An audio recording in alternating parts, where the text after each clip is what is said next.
Okay, I'm gonna start over. I don't like the tone of my voice. Hi. Hi, I'm Jenna, and welcome to my channel. Hi, I'm Jenna, and welcome to my bedroom. Hi, I'm Jenna, and welcome to my crib. This is YouTube Cribs.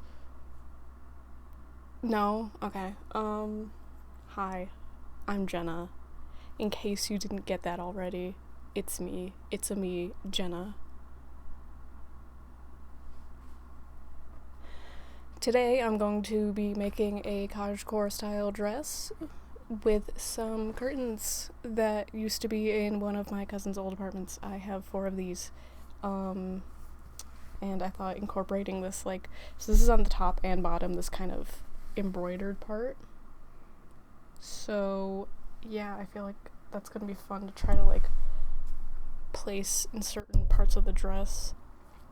So there's gonna be this kind of short bodice, and then it's all skirt, so I at least want some of that at the top part of the skirt. And when you cut out a skirt, it's kind of on a curve, so I don't know if I'm gonna put that on the bottom. I don't know if I'm gonna do something fancy with that. We'll see. I don't know. We shall see, but at least want it to be on that the microphone's probably in the way of me doing this. The underbust. So the pattern, oh yeah, I'm using the Anthea dress pattern from Mood. It's a free PDF pattern. You print it out on regular US letter size printer paper, cut it out, or no, you tape it together then cut it out.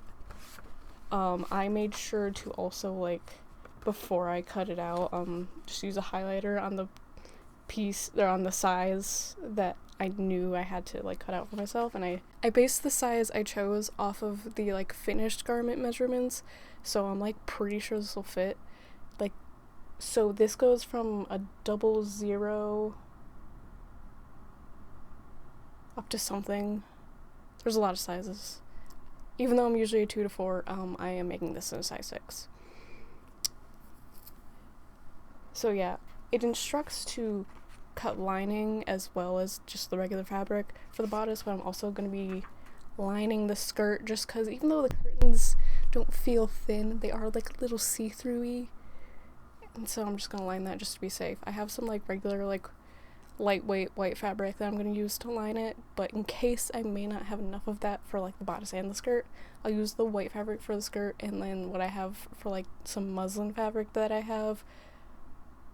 Did I say I was going to use the white lining for the skirt? I'm going to use the white lining for the bodice and then use some muslin that I have to line the skirt if I don't have enough of the white fabric for the bodice and the skirt. Hopefully I worded that all right.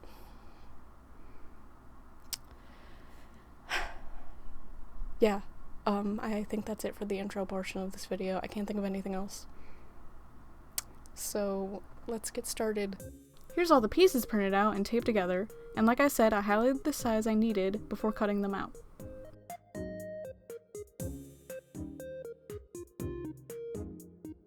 Make sure to have some floor time.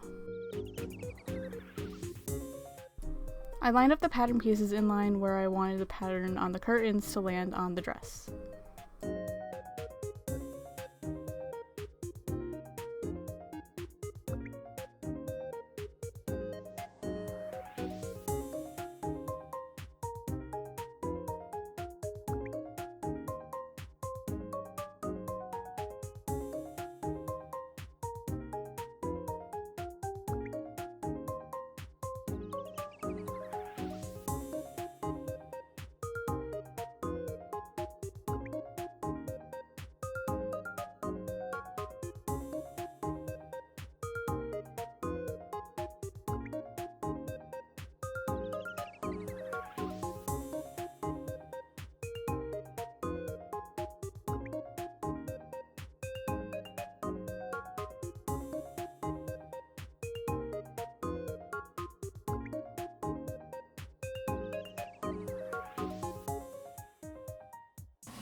Here I am ironing the pieces before moving on to sewing.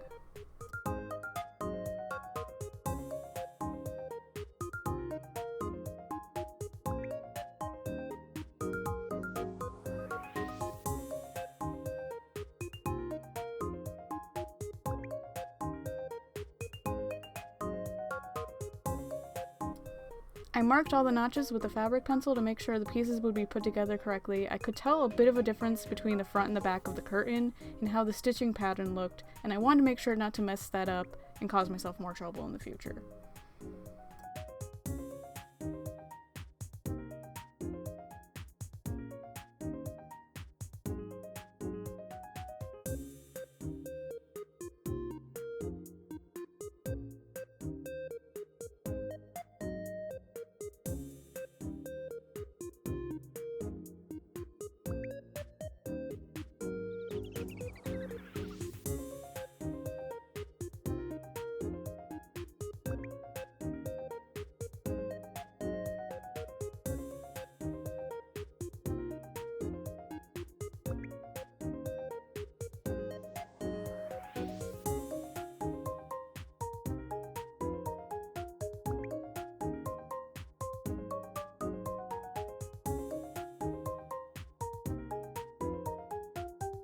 This first sewing portion is in real time, as I simply wanted to show the sewing process in real time. The rest of the sewing footage in this video will be sped up. I ended up filming a lot of what I did and maybe too much, so there's quite a few multi-screen montages happening.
Montage time!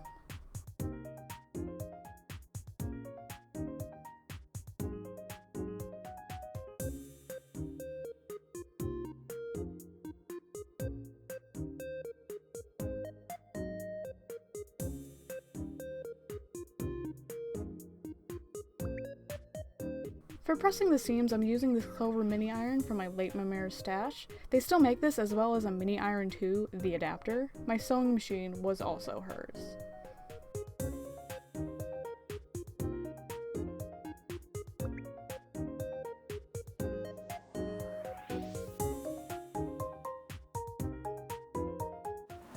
I hear voices in the cemetery. Don't worry about it. Just don't worry about it. It's fine.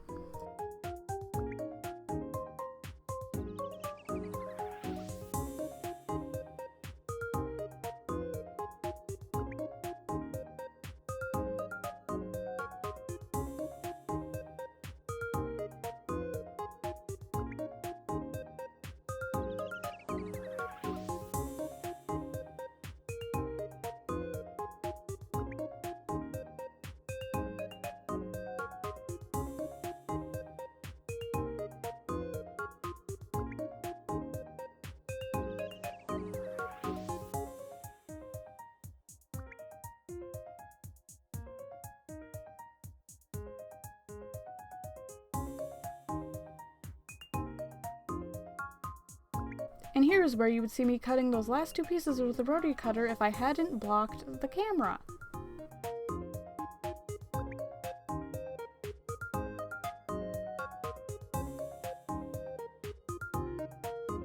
Now I finished some edges with a serger. If you don't have one, use a zigzag stitch or an overlock stitch on your sewing machine. This curtain fabric was prone to fraying, which is why I did this.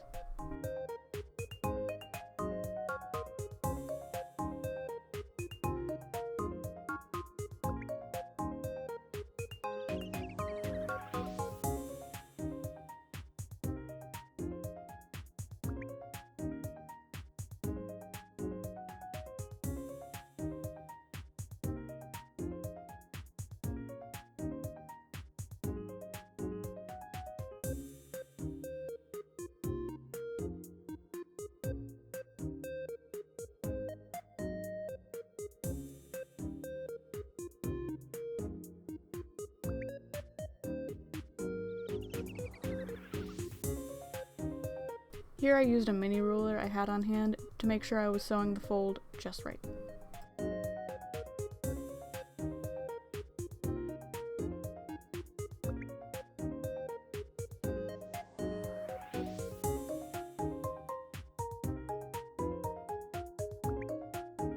And making sure I have a good amount of elastic.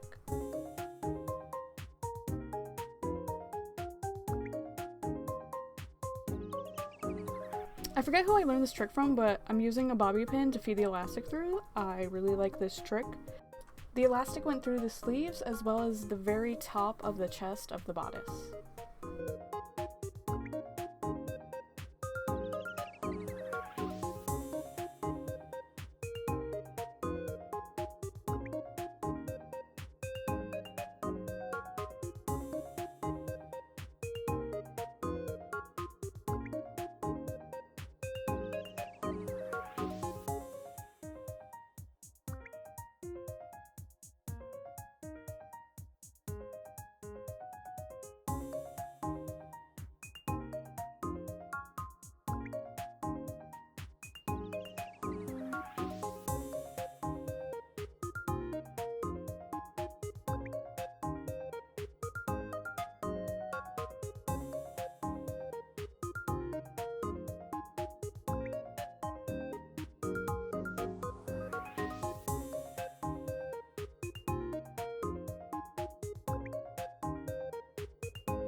Oh no, what's going on here?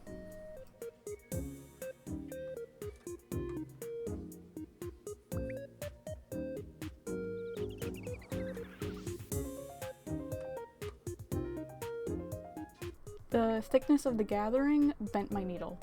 That was something.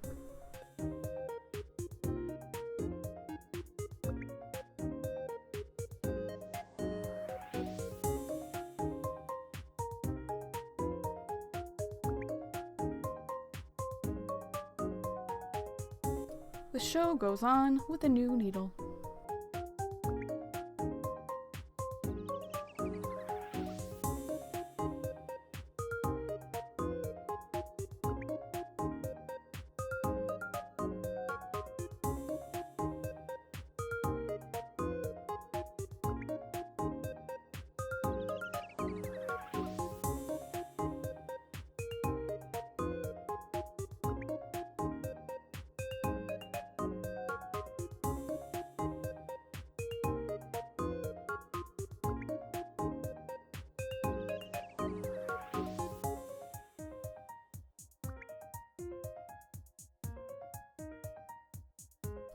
The final montage.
found this final surgery clip very satisfying, just watching the strip of cut fabric continuing to cascade as I go.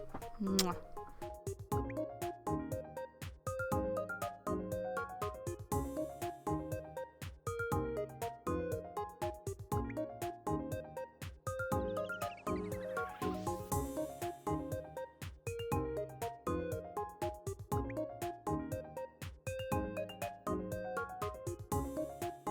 There was an invisible zipper trick I heard about from Sarah Spaceman, and I was trying to do it from memory and failing and just ended up following a regular invisible zipper tutorial on YouTube.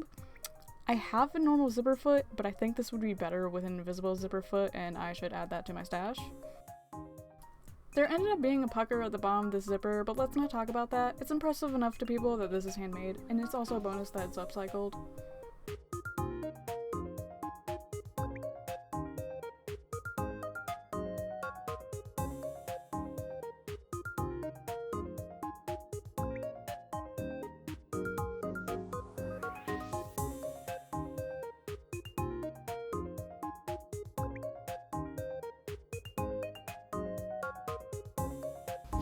Here's the grand reveal, months after I actually finished the dress. Overall, this was a cool project to do, and I definitely recommend this pattern from Mood if you want to make yourself a fun dress for the Ren Fair, or want to make something cottagecore style.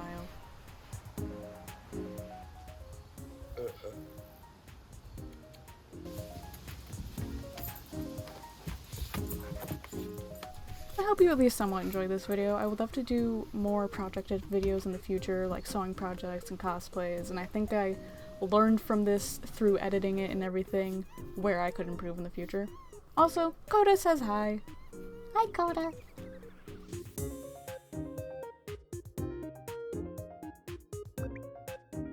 Look, there he is again!